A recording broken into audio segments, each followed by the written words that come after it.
And everything from running the home.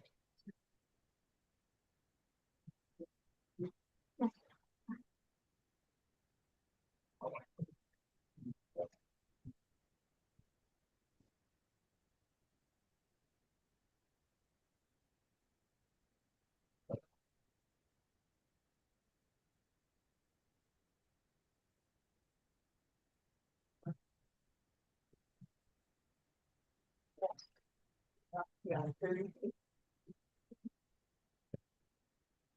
especially when you're coming in to have some technical stuff.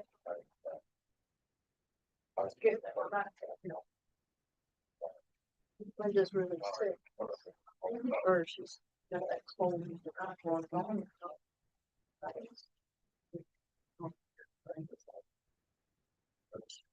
Thankfully, that's good. Yeah, we don't need her to be here fully support that.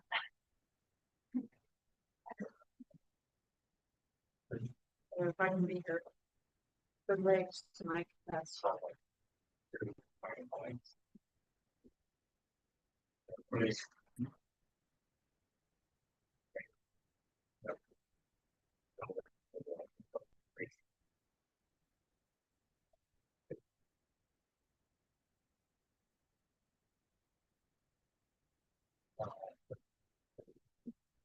No.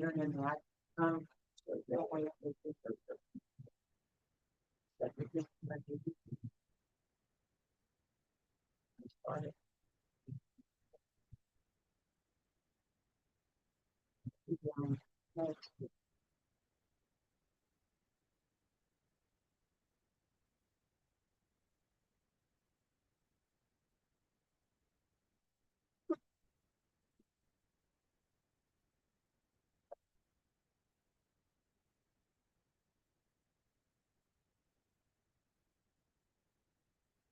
One day. How much of my family?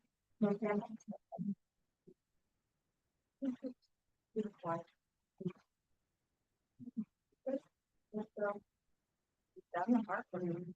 Well, just listen to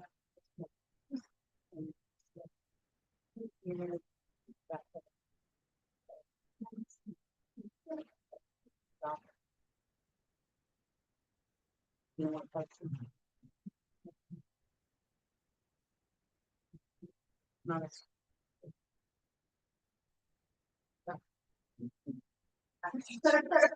it's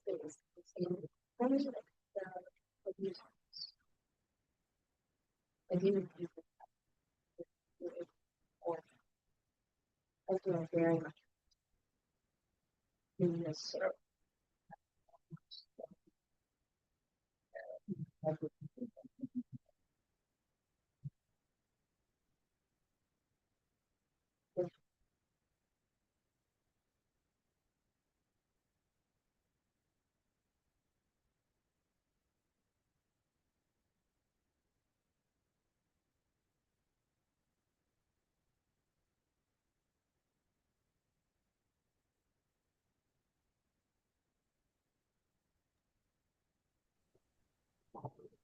For those of you on Zoom and anyone that's on YouTube, we're just waiting another couple minutes before we get started. So hold tight. Give me a thumbs up if you can hear me, people on Zoom. Okay, great. Thank you. And if there is an issue with the audio, just type me something in the chat so that I can try to troubleshoot it. Our AV system is still messed up, so we're just winging it.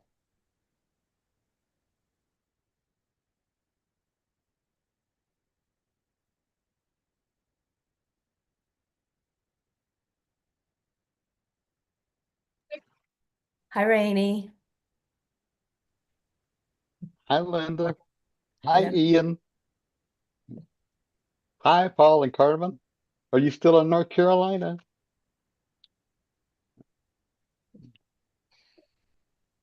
They went back Saturday or Saturday, maybe one of those days. Maybe Sunday.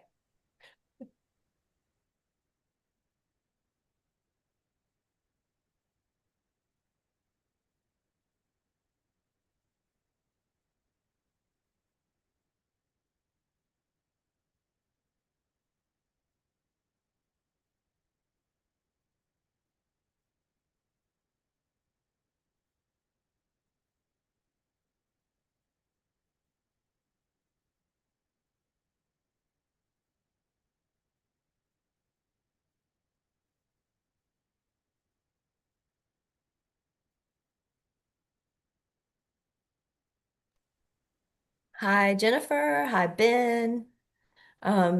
We're our AV system's still down, so we're just kind of winging it tonight. Robbie will be teaching on Zoom, but they're at the Gampa. So what I told everyone else is if there is an issue with the audio, just send me a chat and we'll try to troubleshoot it.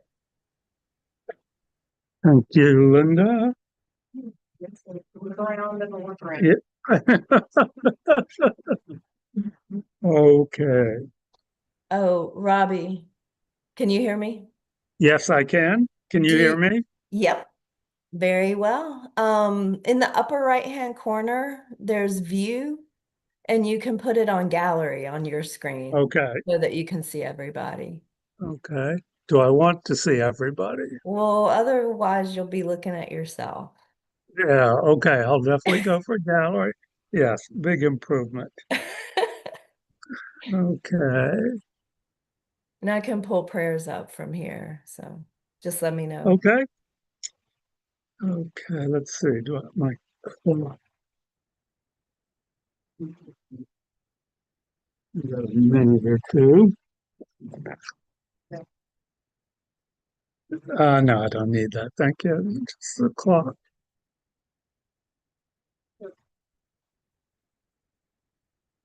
And that's going to work here in the Kadampa. Okay, so let's begin. Good evening, everyone. This is our third out of four classes in the Discovering Buddhism module, Death and Rebirth. Do you have anyone who's not been here for any of the other classes in this module? Anybody joining us new? Okay, great. So we'll begin with three prostrations. You're welcome to join in, not required though.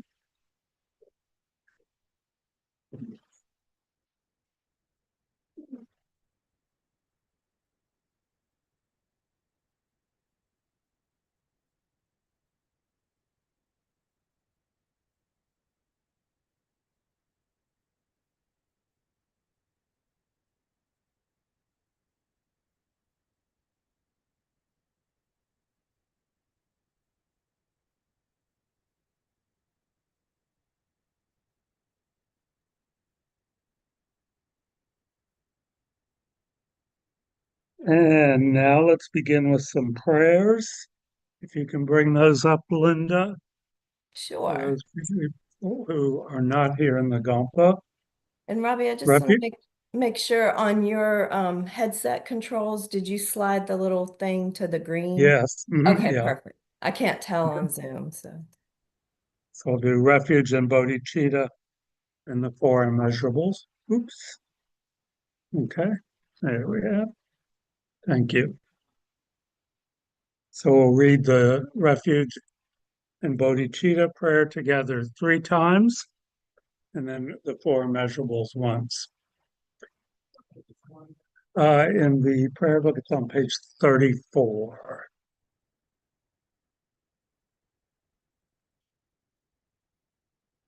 I go for refuge until I'm enlightened through the Buddha, the Dharma, and the Supreme Assembly.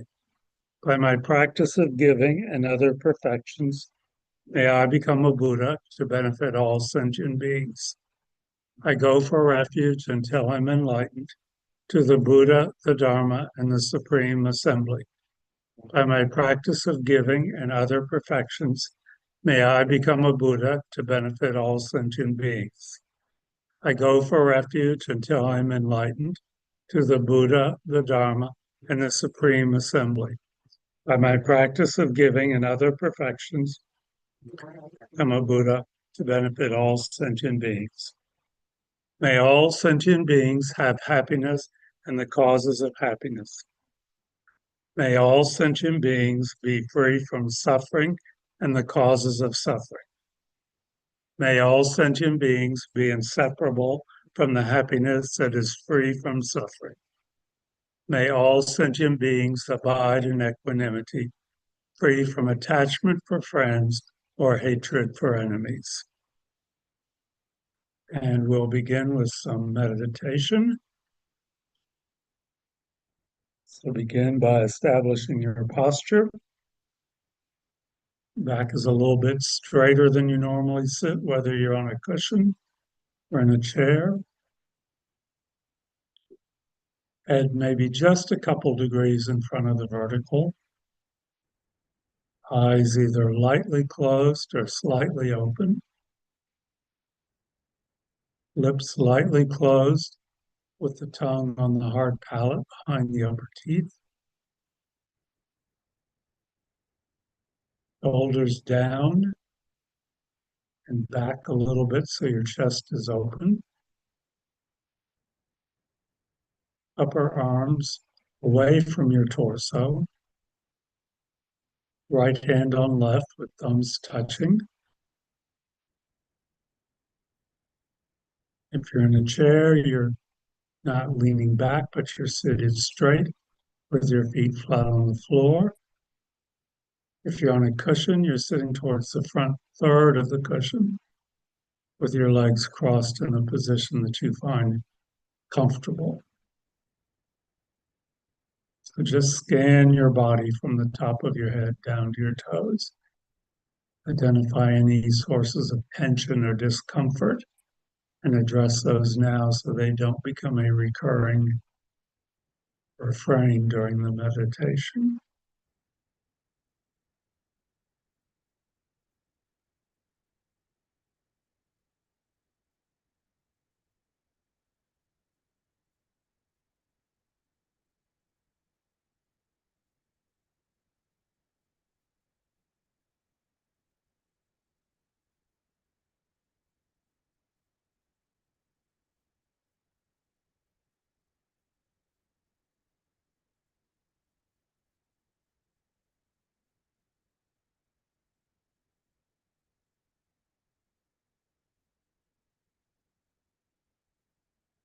And begin by taking 3 deep breaths from the abdomen, with the stomach expanding on the in-breath and contracting on the out-breath. Just 3 slow breaths like that.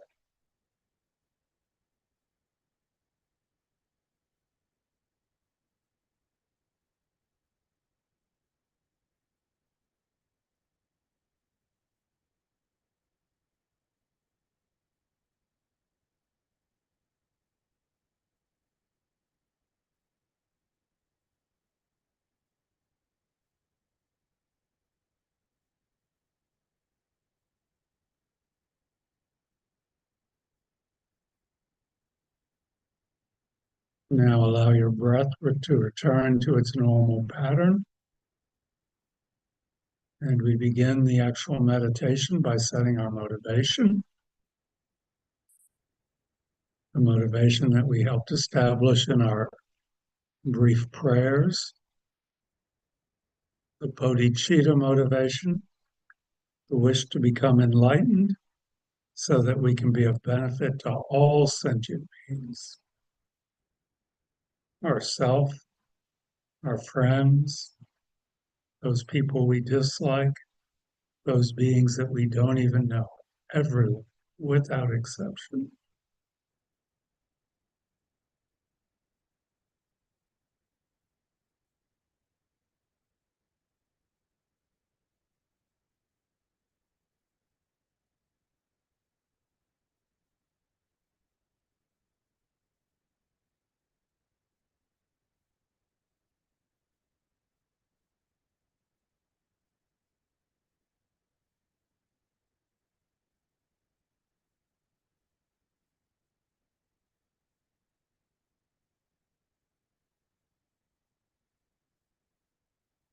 And we can begin the meditation.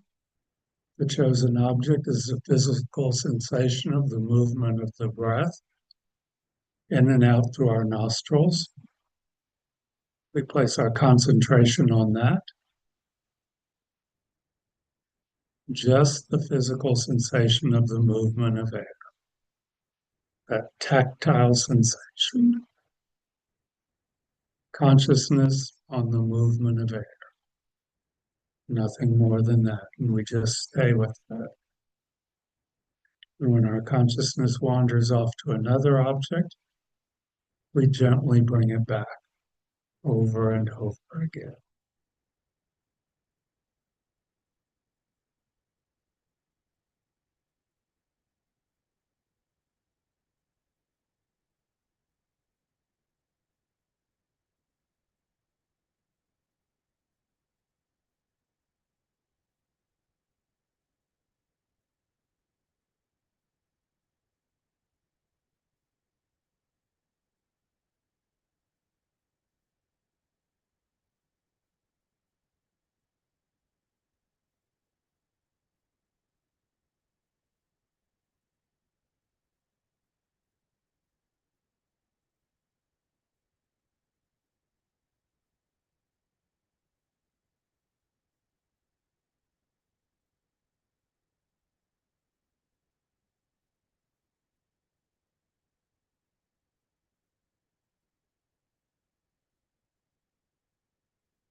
And we can end our meditation by doing a brief dedication.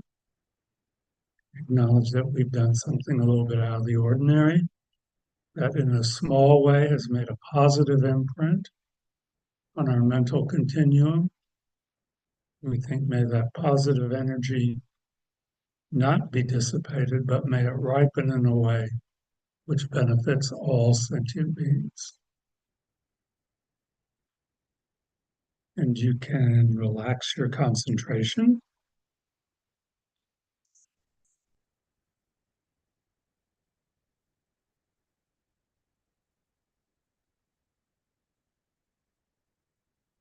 So tonight, last week we did the death awareness meditation, which is what we would call an analytic meditation.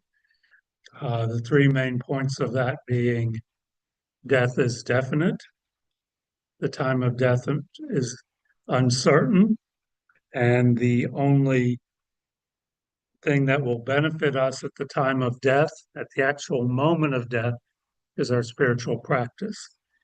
And that's really, the points are fairly obvious in a lot of ways. It's more about convincing ourselves of them, of becoming more really aware of them so that we realize their points. There's nothing particularly mysterious or unusual in the points that we talked about last week.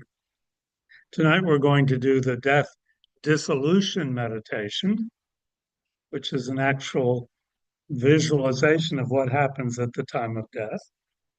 So if we accept the premise of previous lifetimes, we accept that we've been through the death process countless times, but we don't remember it, okay?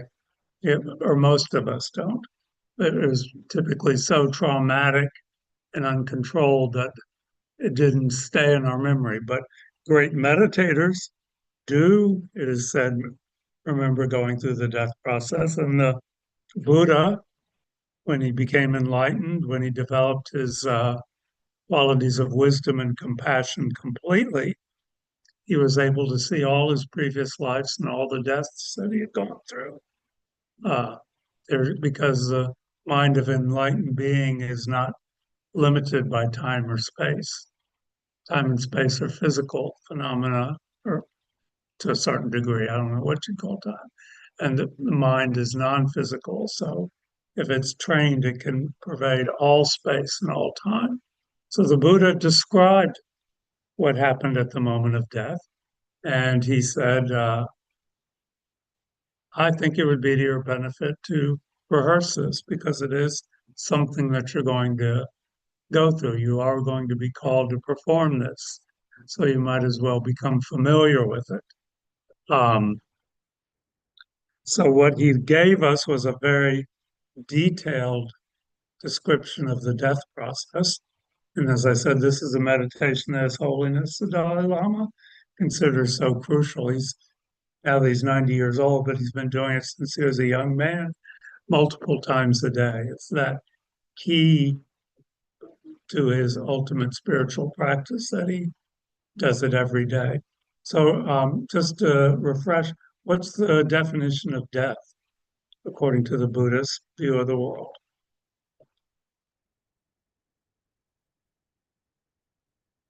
Anybody want to take a stab? I talked about this in the first class, I don't think, yeah. The actual definition of death. Try. Okay, good. Take a try. So it's not the, oh, I'm sorry. I'm sorry. Yeah. So, it's not the physical death. It's not about the physical death, hmm but it's about mind conscious, and awareness, transitioning on. Yeah, it's close. You got the main points. It's the separation of our body and our consciousness, the separation of the physical aspects of our being and the non-physical aspects of our being are held together by karma. And when there is no karma to hold them together in this being that we call Robbie or Donna or Lisa or whatever, the natural progression is for things to separate. Things fall apart. Okay, wasn't that a line in a poem by Yeats? Yeah, the Second Coming. Things fall apart. The center does not hold. Okay, he was talking about the separation of the mind and body when the karma are used up. So they separate. The body separates from the consciousness, and the body goes on. The various parts of the body separate. There's no karma to hold the body together, so the body starts to decay. The consciousness continues on free of a body into the next lifetime. So when we're talking about the physical aspects, we're talking about the body. We're also talking about the sense organs, eyes, ears, nose, tongue. Those separate. So sense perceptions are no longer accepted into this being. There are no sense perceptions fall away. Even the grosser levels of consciousness are coarse perceptions separate. And what ultimately is left is this very pure white light seat of the most subtle consciousness. And that goes on unimpeded, unencumbered into the next lifetime. So, what we're doing in this meditation is imagine, we say visualizing, and when we say visualize, that's just a word for imagine. We're using our mind's ability to imagine, which can be visual images, sounds, smells, taste, okay, everything that we can imagine. Some people have very vivid imaginations. Some people's imaginations are not so good, but that's what we're doing when we say a visualization meditation. So we're visualizing going through this process. Okay, the body, the senses, the perceptions gradually separating from the pure consciousness, the most subtle level of consciousness. So we're just rehearsing what we inevitably will go through.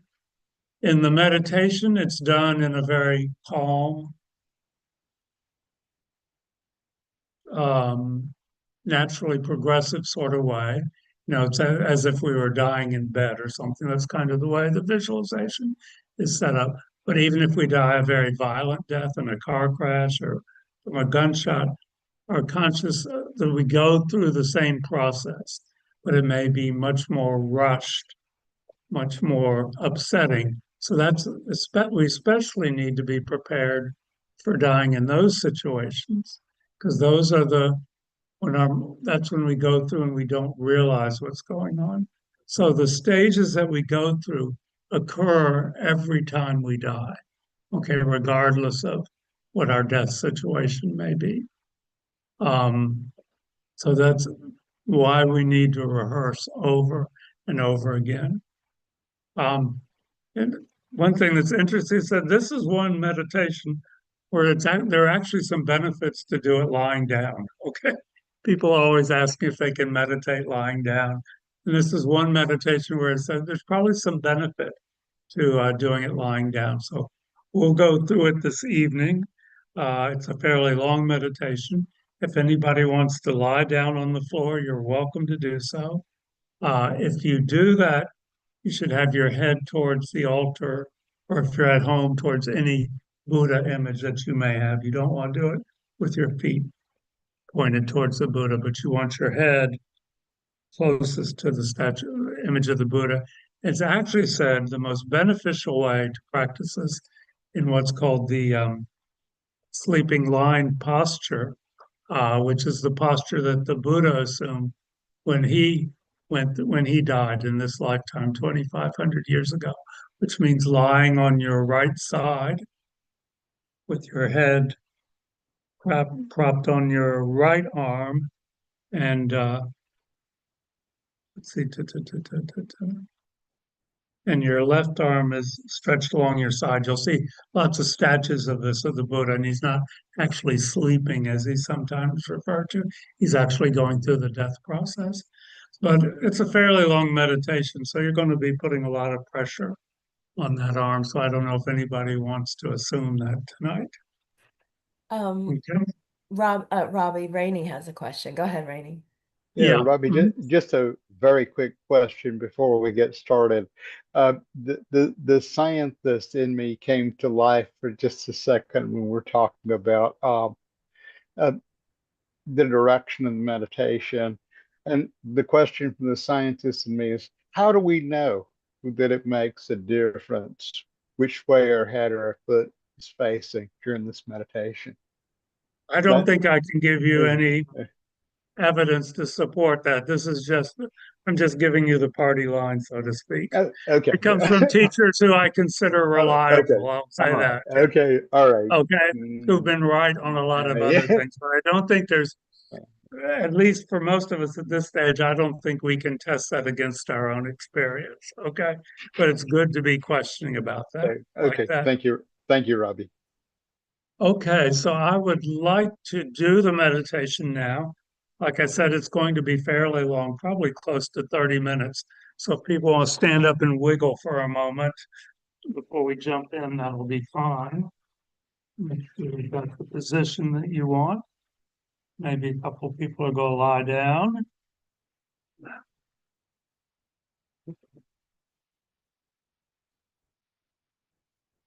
And the point of this meditation is not to get scared or upset. It's just describing an inevitable natural process. But if you do find it upsetting, it's perfectly okay to step back, figuratively. And so, the point is not to get upset. Okay, the point is to be very comfortable with this process. But so if you find that happening, just pull yourself back a little bit. Okay, we got a good people. Yeah, probably on your back. Yeah, yeah. Okay, yeah. Okay, so let's begin.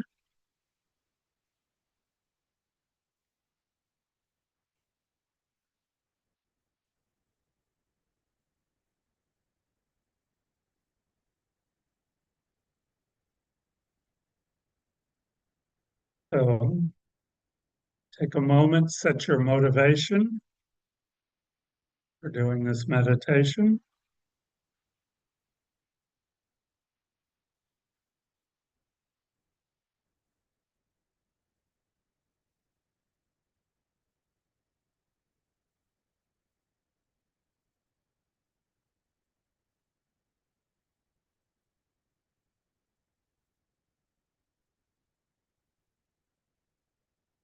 And just a couple minutes of concentration on the breath.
So we've worked with the inevitability of death in the 9-point death meditation.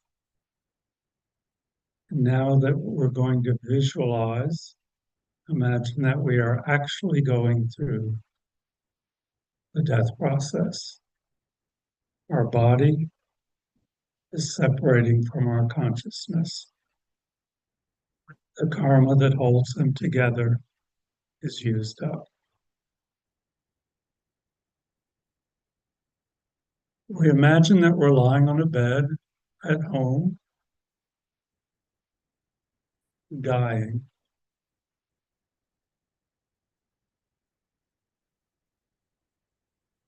There may be family and friends in the room with us, but we're barely aware of it.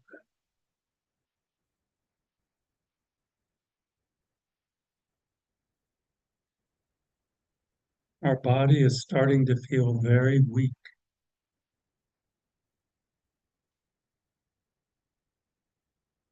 Can't get out of bed, we can't sit up, we can't move our arms to pick up anything.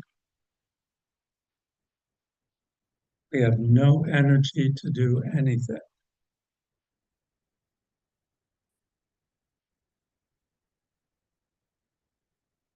Feel our body becoming heavy, pressed down into the bed. It's a heaviness that is dense and deep, going right to the core of our being.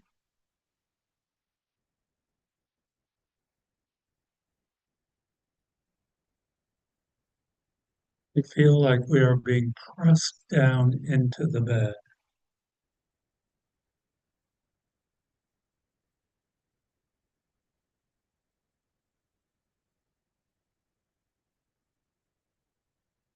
Our sense of our body is less definite. Our arms and legs no longer seem to belong to us, as if they could just fall off.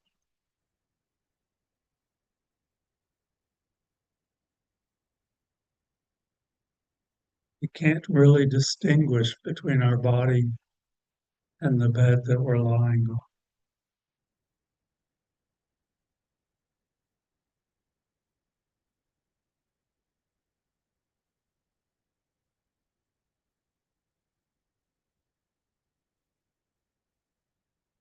As if we're sinking into water,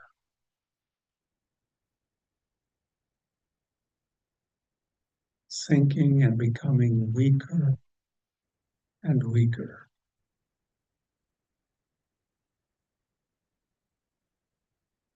Our sight is getting dim.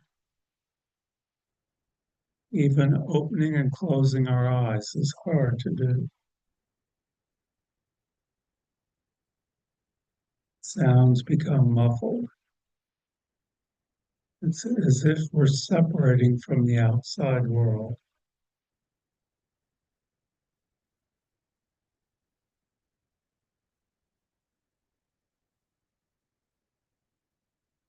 Blood pressure is dropping and our skin becomes pale.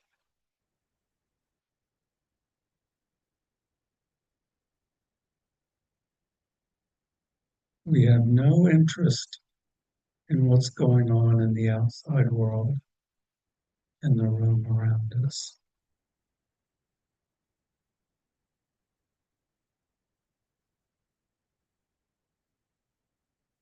We sink and sink. And what appears to our mind's eye is a shimmering color of blue. As we no longer visualize the room around us, our mind's eye is filled with a shimmering blue appearance.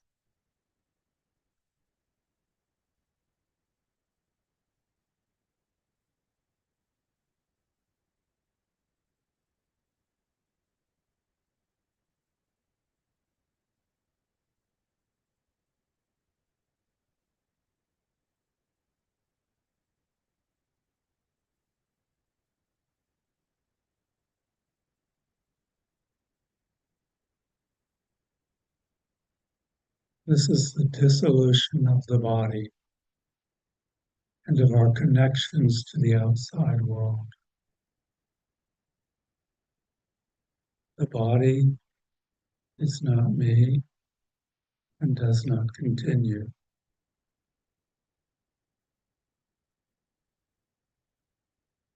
This is the dissolution of the earth element of our existence.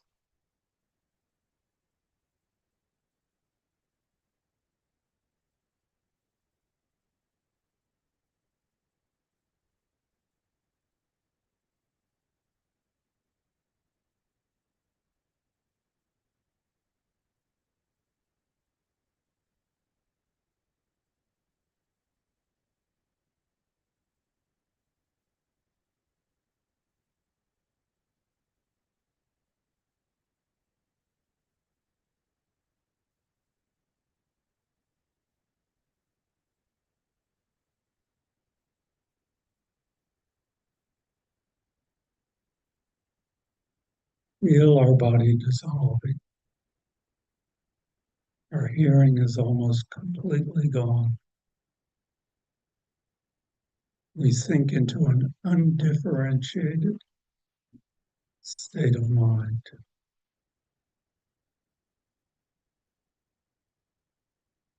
We've lost control of the fluid aspect of our body. Our nose runs. Saliva leaks out of our mouth. There's a watery discharge from our eyes.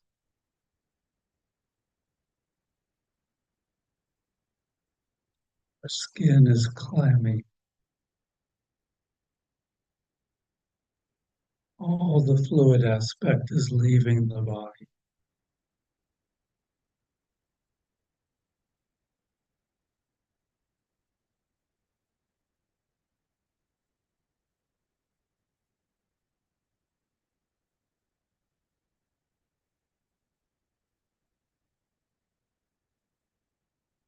Fluids leave and the body is parched. Our lips are dry. Our tongue is thick and sticky. Our throat is scratchy and clogged. Our eyes feel sandy.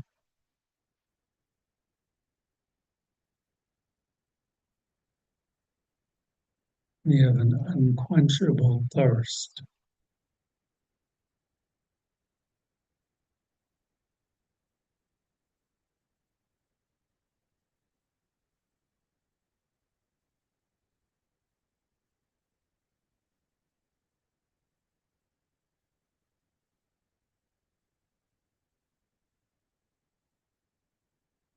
And we just go with the process.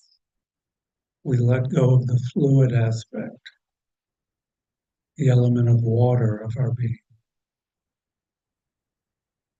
And we accept what is happening.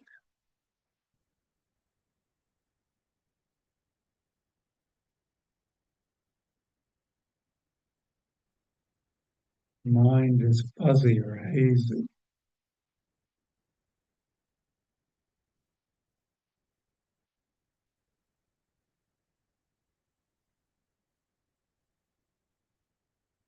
We lose the feelings of pleasure, pain, and even indifference.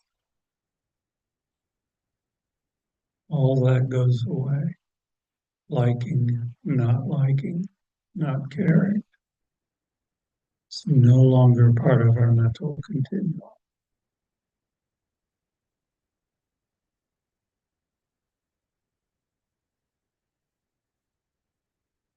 We don't designate between physical and mental experiences.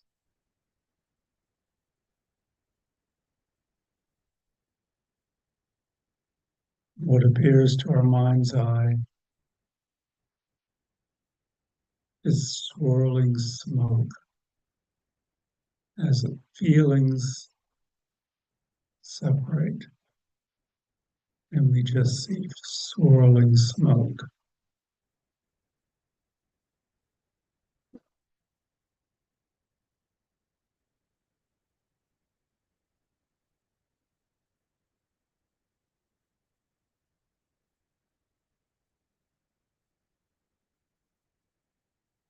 We let go of our responsiveness to all phenomena.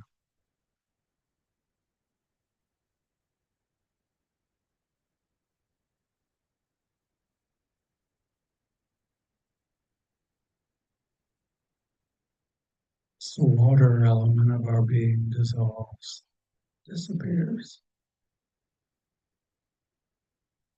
into the vision of swirling smoke.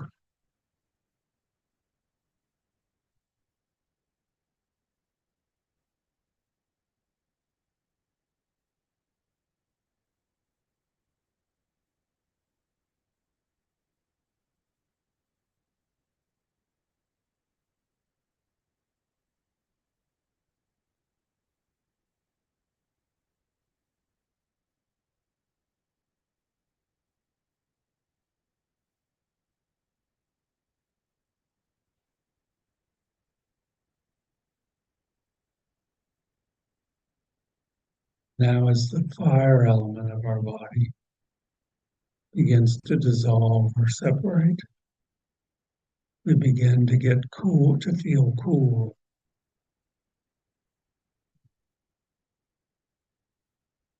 All the warmth in our hands and feet is absorbed into our body's core. Our breath in and out through our nostrils and mouth is cold.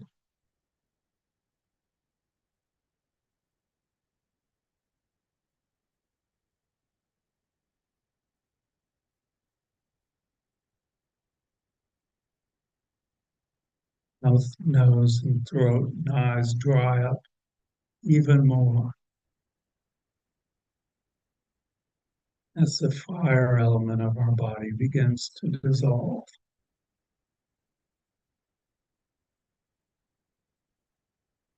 We cannot smell. We're not hungry. We're not thirsty. We can't drink or swallow.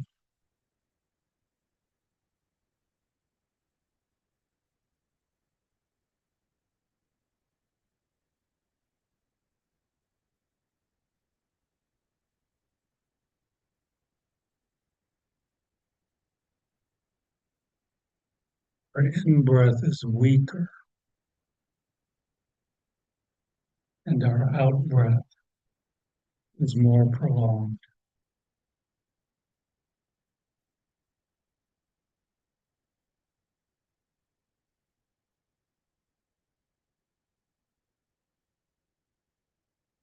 No longer see, hear, taste, touch, or smell. All the sense fields have faded away, have separated.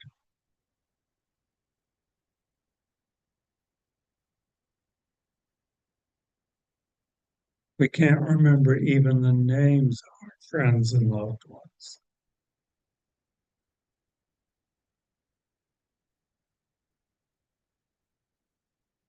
No connection or interest with what is going on around us.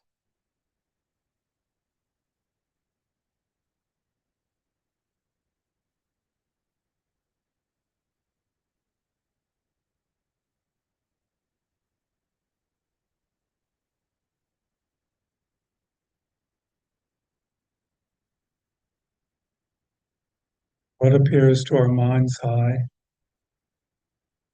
is a vast field of sparks, like fireflies.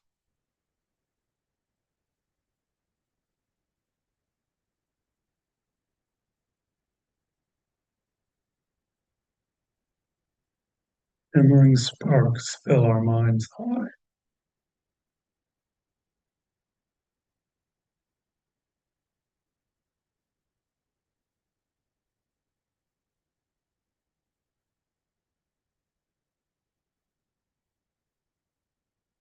This is the fire element of the body, separating, along with the ability to even perceive, separating from our consciousness.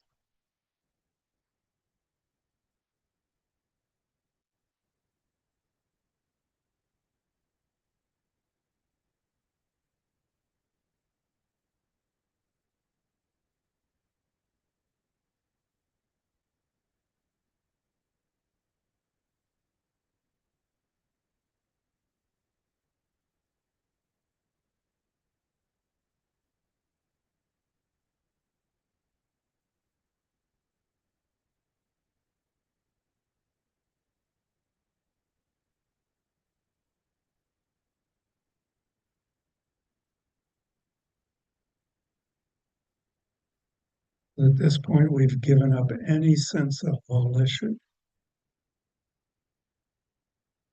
There is nowhere we have to go, nothing we have to do. And we just accept this aimlessness.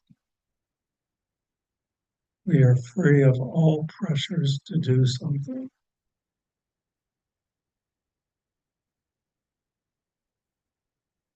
The breath becomes more and more shallow, the out breath more prolonged. And we have no awareness of the outside world.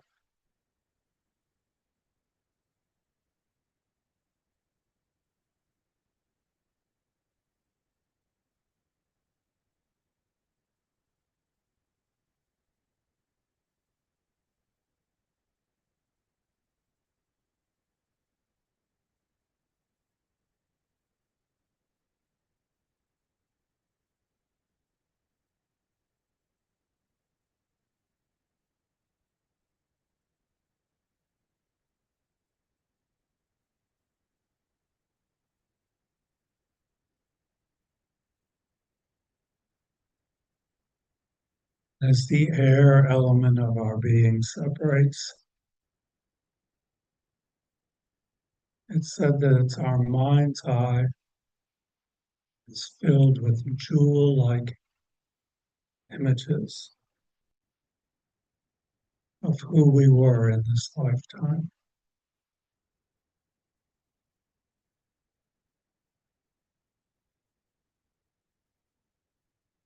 You may be seeing kind people, saints, beautiful people greeting us, pleasant, kind experiences from our life may appear.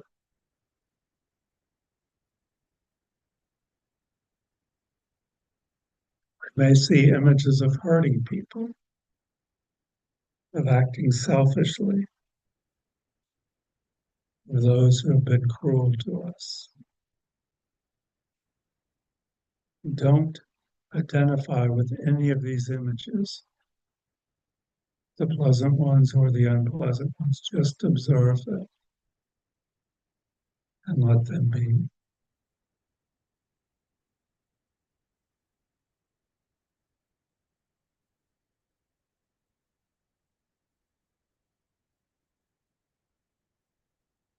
The air element of our being is dissolved. We don't have to do anything.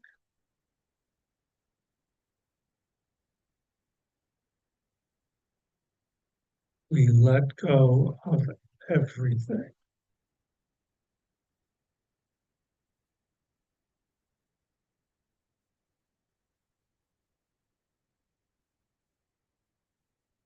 We have lost our taste for life. The last energy of our body is withdrawing. Whatever heat that remains in our body concentrates in the area of our heart.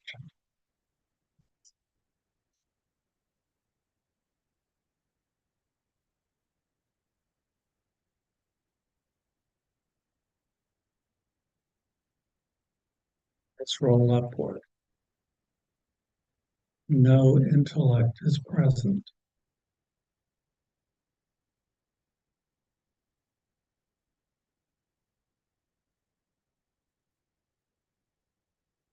Mental functions cease altogether. From the outside world, it appears as if we are dead. Our breathing has stopped. Brain function has stopped.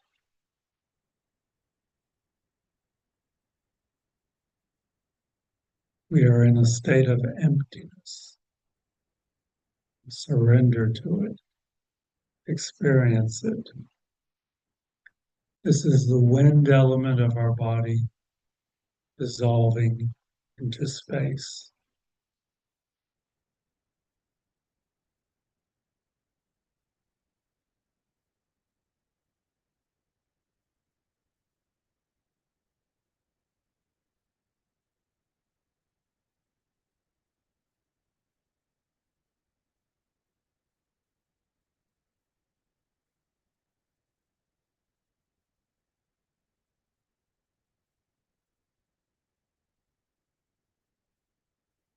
we see the small flickering flame of a candle. And that flame is extinguished, and we have no awareness.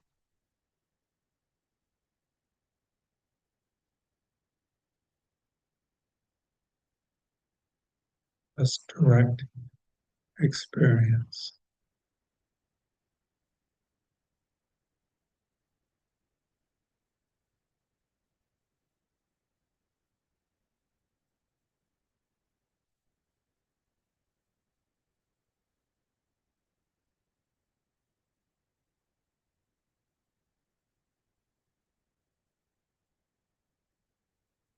Crown of our head, a white drop propelled by the energy winds, moves down to the level of our heart. This is the male essence. And as this happens, all anger is transformed into clarity. And what appears to our mind's eye is a brilliant autumn sky filled with golden sunlight.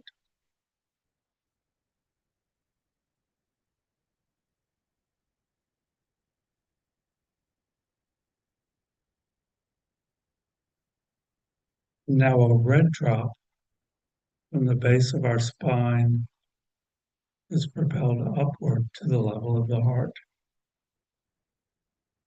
This is the female essence,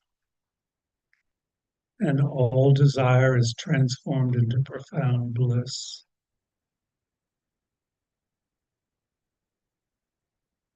And now we have a brilliant red sky appearing to our mind's eye.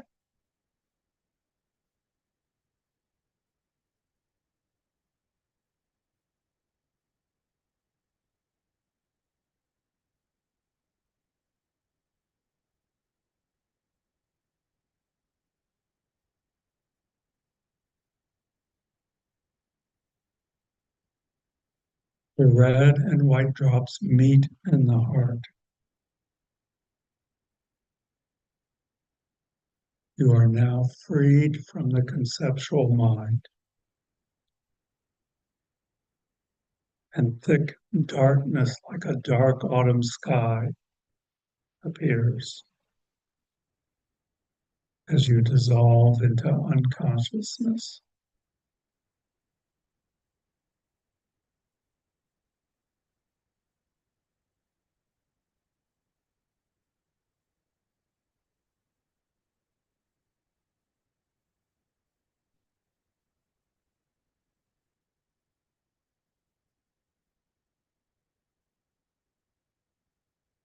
Out of this nothing, luminescence arises.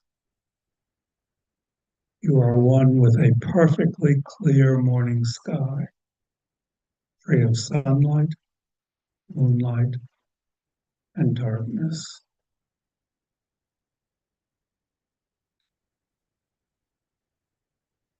You are bliss and clarity, nothing more, nothing but bliss and clarity.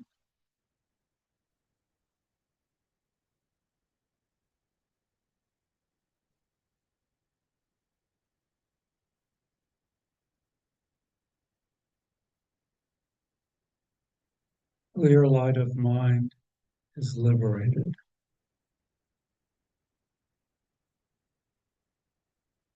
This is the great perfection. And this is the actual moment of death. Bliss and clarity. So just stay with that for a minute.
And you can end your visualization and do a brief dedication.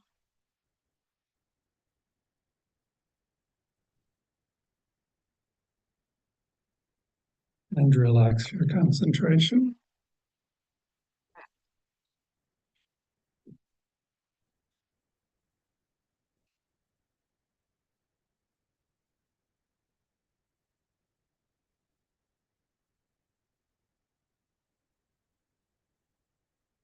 Come back.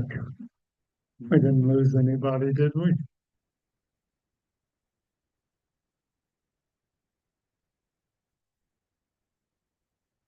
So that's a very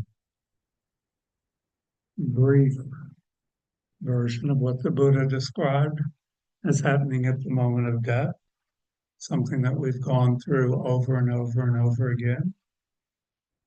From the Buddhist point of view, that moment of bliss and clarity is what's described as death. And that's when we move on into the bardo and begin the process of being reborn.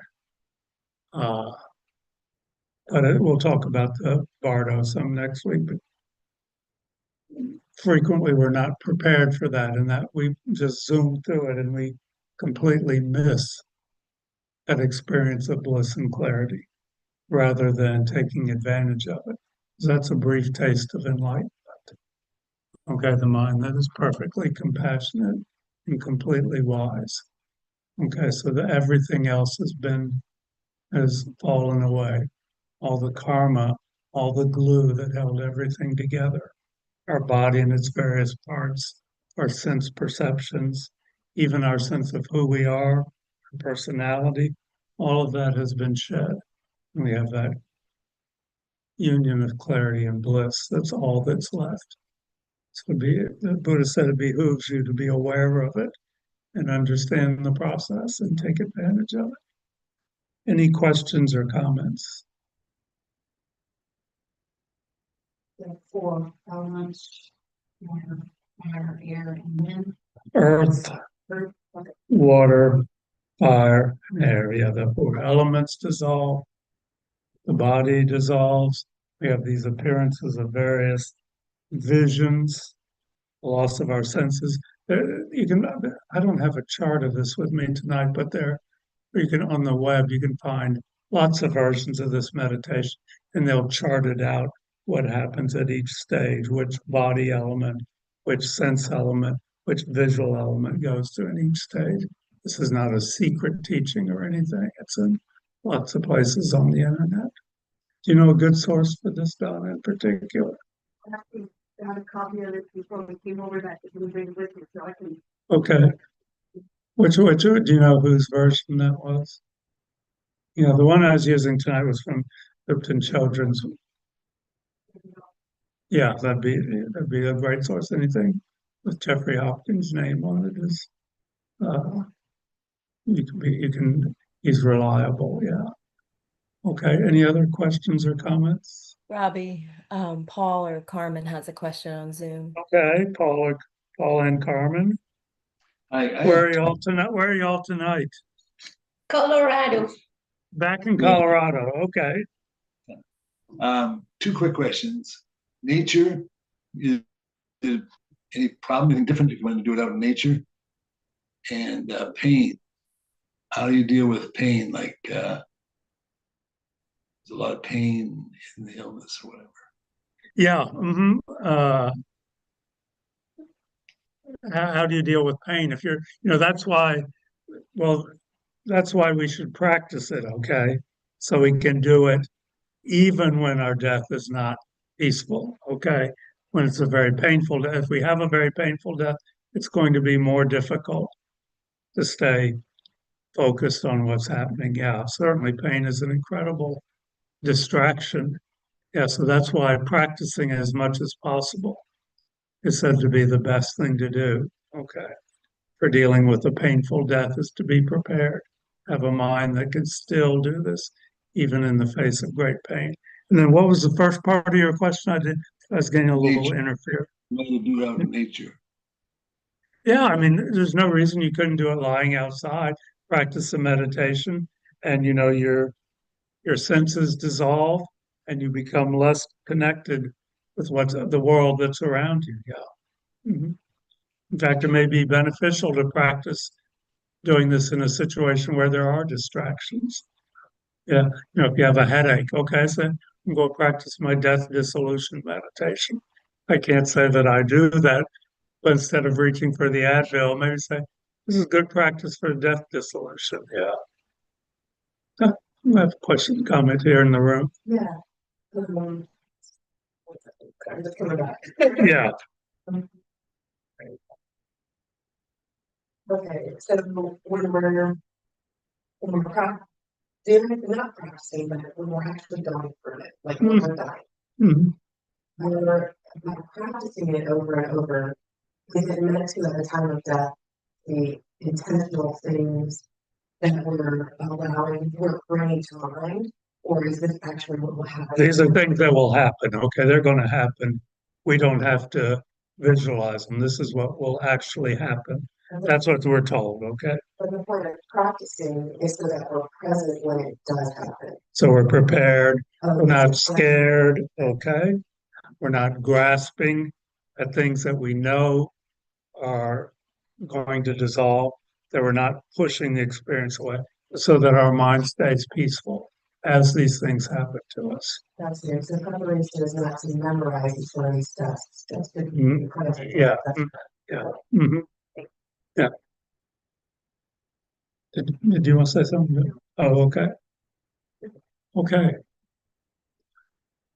Well, I hope that didn't freak anyone out. I didn't hear any screams or see anyone go running from the room.